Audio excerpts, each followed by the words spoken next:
Right now we're standing at the ashram of the Sarvodayan movement, led by the ATS Ariante, known as the Gandhi of Sri Lanka. And it's one of the most inspiring examples of spiritual activists in the world today, I believe, primarily because it's so incredibly comprehensive. It's a network of villages and services and communities designed to operate from multiple levels. 50% of the country are Sarvodayan villages.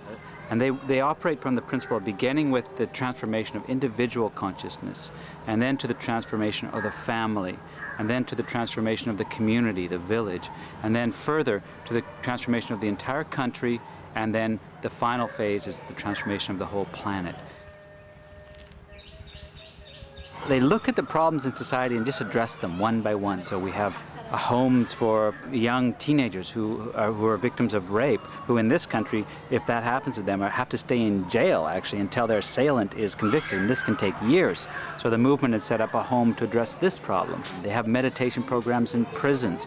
They have programs for vocational training for disabled people. There's this thing called SEEDS, which is a form of microfinancing, and it's a village-based bank in which members of the village will invest their own money into the bank and then will be able to give loans, essentially, to each other, thus cutting out the middleman, cutting out the big banks, and freeing themselves to develop their own enterprises. One of the primary things I think about the Sarvodayan villages is a sense of autonomy that they develop. They become self-sustaining, become independent.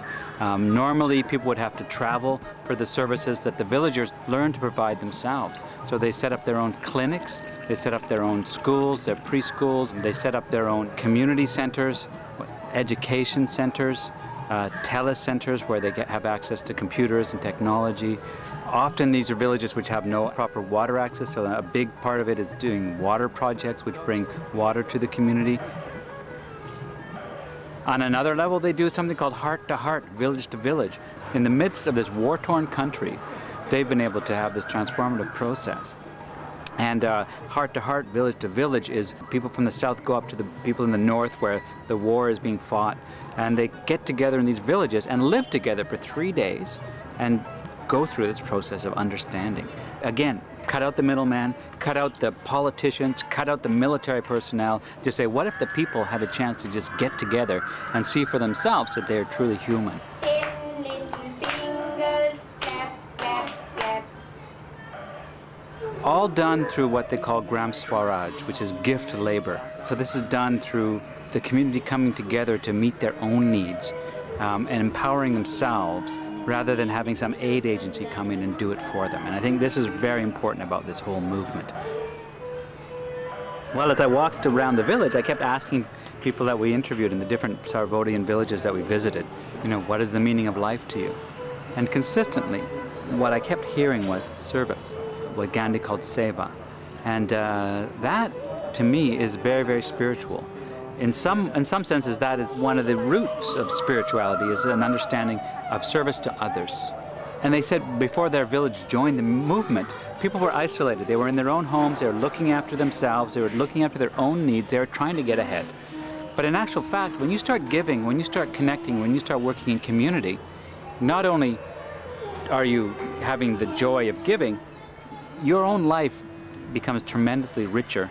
And in fact, in these villages, their own well-being is remarkably enhanced. Oh, happy anniversary.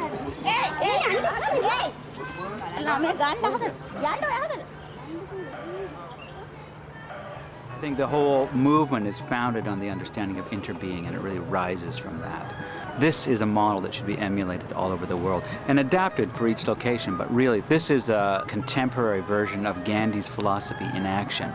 And it's a model that we need to, in this era of rampant economic globalization and the transformation of entire countries into export economies, this cuts through all that and brings it back to the local level. And that's where we need to go as a species.